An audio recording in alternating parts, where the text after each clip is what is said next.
Guten Tag, or whatever the hell. Sorry I'm late. I apologize. I'm not going to try to make a habit out of it. This week has been one of a kind, for sure. But without getting into that, I'm just going to proceed with the episode that I had planned. So, here we go. And then I'll release another one on Monday, too. So, for the past 2 weeks, I've been taking care of my dad, caretaking my dad. I'm making breakfast, I make him lunch, or I go get lunch, and then we just like sit there and watch Succession, or we watch Backyard Builds, or we just watch Analyze This, and it's been good to have this quality time with him, especially with this kind of just whirlwind within the family that I kind of caused recently, just out of not being able to feel any more rejection than I was already feeling. I've kind of already explained that in the first COLLCAST episode, but there's it's only been a month past that, a month and a half past that point. But that has been my primary focus during these weeks. I've been getting pretty crappy sleep because of it. Like, I know how important it is to go over there and take care of my dad, so I have been sacrificing my sleep just to, like, make it there on time and be alert while I'm there and all that stuff, so... And it's also for my mom because she's working and going to school, so she can't be there on these certain days with these blocked hours, so I take over for her. And yeah, this schooling is really important to her too, so I'm happy to help. It's funny, my parents are kind of the only people that I'm really in contact with right now, and I've kind of done that. I've isolated myself from a lot of people against the wishes of a lot of people, and I know that not all of it is good for me. There's, this isolation will have its effects, and I think it's already taking some effect. But I also do think that it needs to happen on one account, because there is such a thing as really getting to know yourself. And a lot of people who enter into relationships in their 20s don't ever get to know themselves. And I've never had an actual relationship. As hard as that might be to believe, I have not ever had a relationship. So my 20s have been me figuring a lot out and failing more often than not. So again, I'm really hoping that my 30s are just a little bit better than my 20s, and that at the end of my 20s I can set myself up better for my 30s. I wanted to start off talking about these two anecdotes. Anecdotes? Yeah. About the 2 times that I sassed my mom. I think it's literally only been 2 times that I've even attempted to sass her. I got caught both times, and I wasn't trying to get caught. It's not like I was sassing her to her face. I was trying to sass her behind, her back. And so there was one time that I tried sassing her, and she said something in the car. I'm behind her. She's in the driver's seat. My dad is in the store. She says something to me that I don't like, some rule, some I don't remember what she said. And I just go, like that. And right as I open my eyes, she's looking right at me in the rearview mirror. And I change my face, and she goes, Collin. And I go, what? I wasn't sassing you. And she's like, she just shook her head.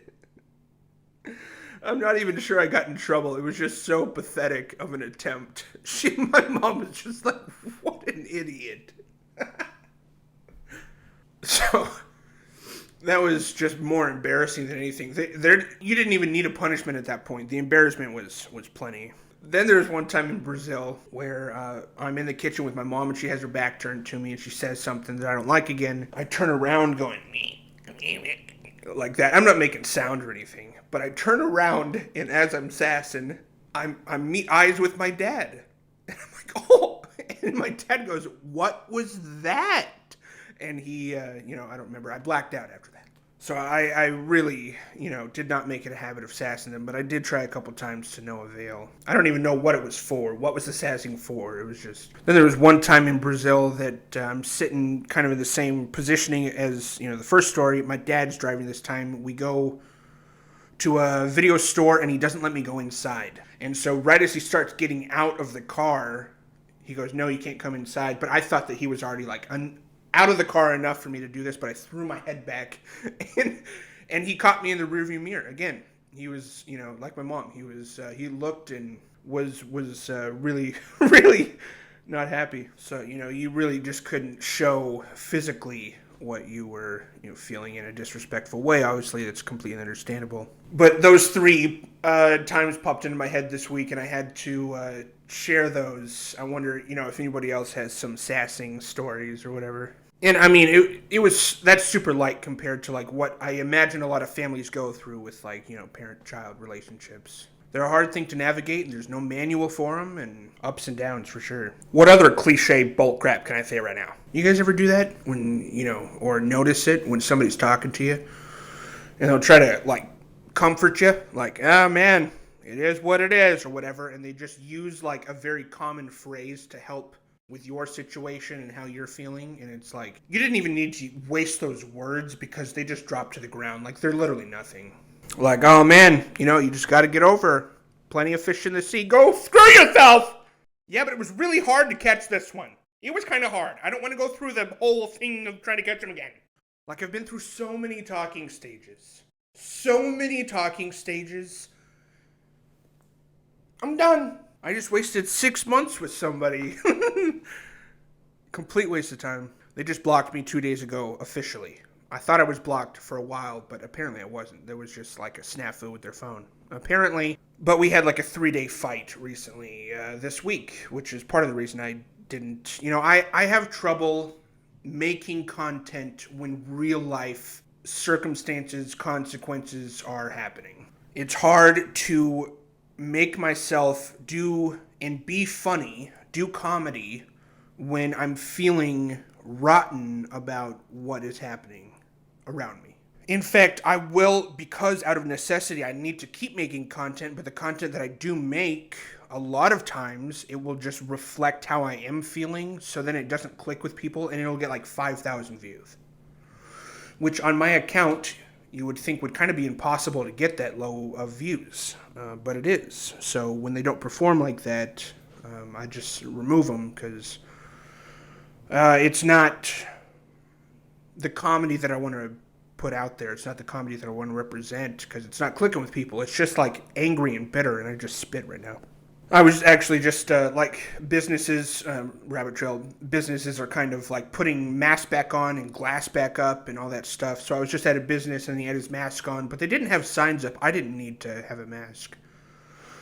Except for I was talking to him and a bunch of spittle came out of my mouth as we're talking, and the light reflected on it perfectly, so I know he and I both saw it, and I was just like, let's move past that just happening.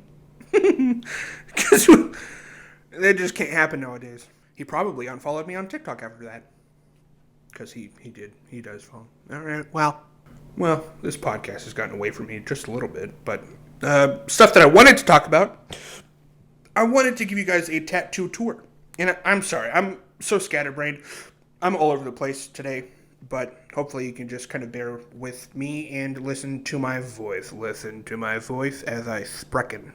But yeah, okay, so let me give you a tattoo tour. This is the first tattoo that I ever got, and sorry, listeners, you're not going to be able to, like, see what I'm showing you.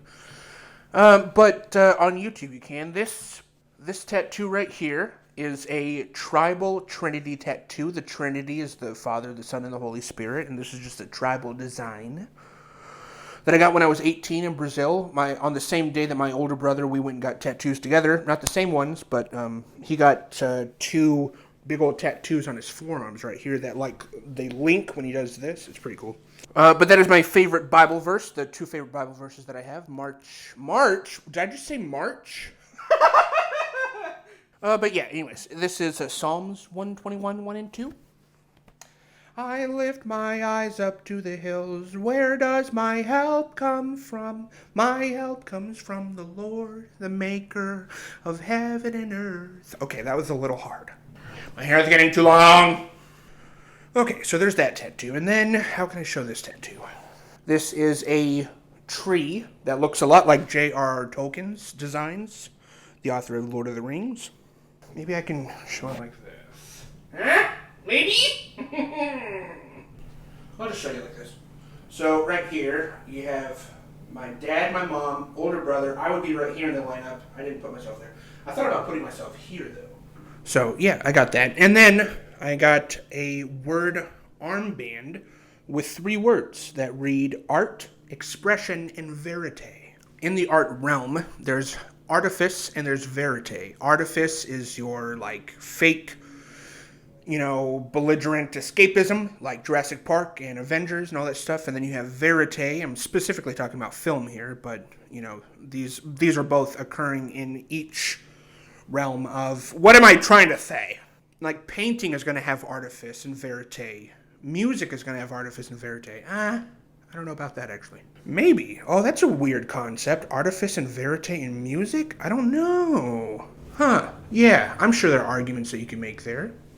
Like, separate AC/DC's rock albums from John Mayer's, like, heartfelt love songs. I have to think about that a little bit more. Anyways, but with movies, verite is something like Schindler's List or Saving Private Ryan, which are both about the same war. But even real life stuff, verite reaches for the truth, the realism, the hyper-realism even. So this is the last tattoo that I got, and each word, 3 words, represents a year that I spent at film school. Because again, film is the one craft that I've dedicated my whole life to here. I really don't have many other hobbies or interests. I'm trucking along with movies. And one thing that really has captivated me recently is documentaries. Because documentaries, for the most part, like 95% of them go for realism and verite. Like, they're coming out with so many Hey, stop, computer. They're coming out with so many, like a man. They're coming out with so many serial killer docs. It's kind of insane. I just watched this John Wayne Gacy one. There's just countless serial killer docs on Netflix right now about serial killers that I never even have heard of. So I mostly have just seen the ones that I have heard of, Ted Bundy and all that stuff. I just find those cases so interesting because they're so extreme and so inhumane. Like, how do you even process the information that they are giving in those documentaries about what happened to some of these victims, all these victims? With John Wayne Gacy, there were like 39 bodies discovered underneath his house. That means that's 39 families that had no closure until their son was dug up from the grave. And I think that is probably the worst pain emotionally that a person can experience, is losing a family member and not knowing what happened. To lose somebody and they die, and you know how they die. You always want to know how they died, but not ever getting that closure, and you're spent every day just wondering. Like, the amount of mental energy that has to consume. There is this one documentary that I watched that I found so intriguing. It's called Tread. It's on Netflix, and it's about this one dude who is was a welder. And this is an actual news story, so I don't feel like I'm spoiling anything, but if you don't want it spoiled, just pause, go watch, and then come back or whatever. In this one town, this dude's a welder. I don't remember all the details, but he felt ganged up on by this town. Now, the people in this town are incredibly rich. They all own their own businesses, and they all, it's trucking, logging. So this guy, I don't remember his name, but he finds himself at an auction on a whim, and he sees that this huge bulldozer is up for purchase at this auction. He buys it, he takes it home, he's a welder, so he starts creating this monstrosity of a tank. And he creates, for 3 years, I think it's that long, a suit of body armor for his bulldozer, which is messed up. And so one day he goes, today's the day, he gets in his bulldozer tank, which he has now rigged heavy artillery inside this machine. And he goes to town on the town.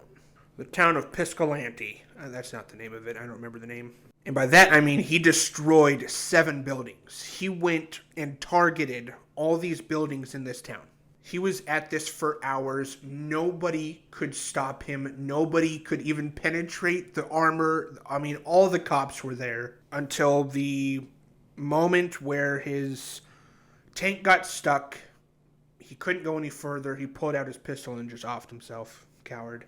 But he just wanted to be famous. He wanted his anger to be heard. I can't even imagine how miserable he must have been just festering with all that anger in total isolation, creating this monster tank. But that, to me, was almost more shocking or more captivating of a documentary to watch than some of those Ted Bundy stuff. Just because, I mean, this dude did have valid reasons for feeling anger and hurt. Those serial killers have no valid reason to be doing any of that. So this Tread guy, I feel that I can relate to him with the hurt and rejection and the how ganged up on he feels towards the town. And I wish that I could remember all the details, but there was stuff where he couldn't buy land because this owner was, conjoining with this owner, and they wanted to, not implement his sewer system, or they had super high standards for what this guy had to meet, or their prices were outrageous. And he wasn't from the town. He had moved there 7 years prior. And so that's why he felt treated like an outsider, was because he was. And the town was like a clique. The town was a little clique. And the thing is, yes, his anger was heard in the end, but you know how much that town had to come together to recover from all that, and how much they were paid? They were paid so much money, like individual businesses, from what happened to their businesses.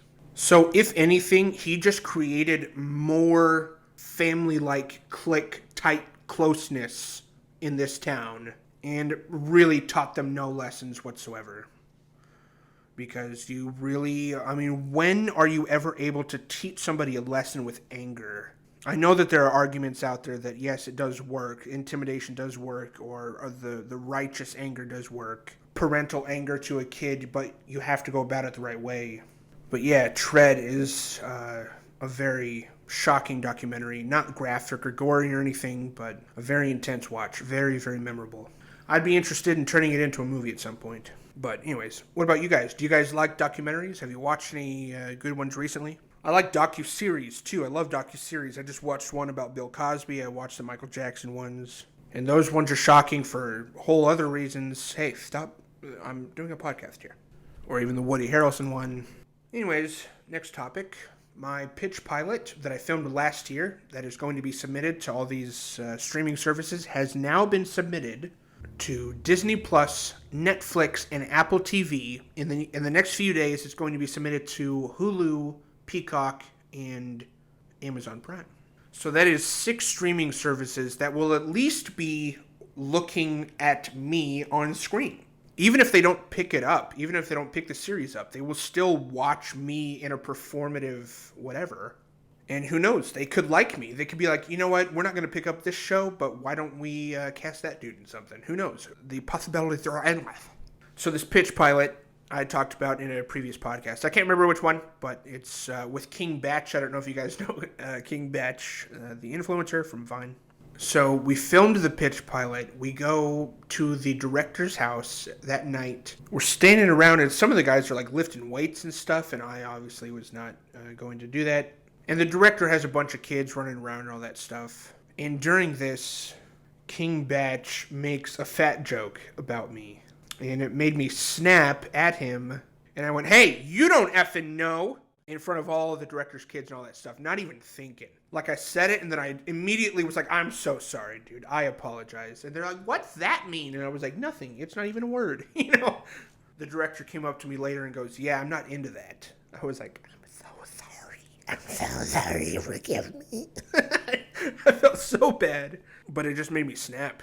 And then I was thinking about that recently. Like, I had totally snapped at King Batch, which is probably why he didn't post the video that he and I made together. He and I made a video where he is standing at 4 stories in a building, and there's like a glass building, and I'm standing outside, and we're waving to each other. So like he filmed my part, and then I got the camera and I filmed his part.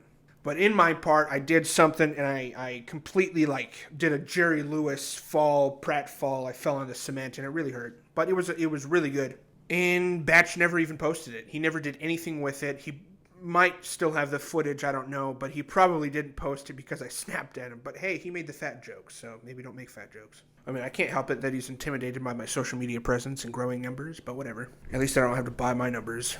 But other than that, I'm really excited for the show. And it's a really funny comedy. It's like a little bit sci-fi, but not too much. But it's a FBI action comedy.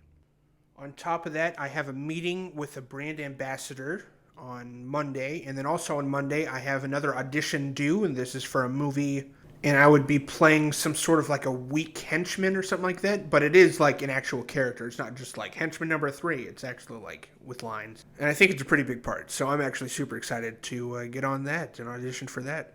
But anyways, thanks for sticking with me, and thank you for not being too disappointed with the late podcast here. But I wanted to make this podcast in its entirety very personable, vulnerable, while also discussing what I'm going into professionally and the opportunities opening up. So thank you guys so much for the support. I really, really mean that. I will catch you guys later on Monday. So stay tuned over the weekend. Have a good weekend. And then Monday I'll catch you.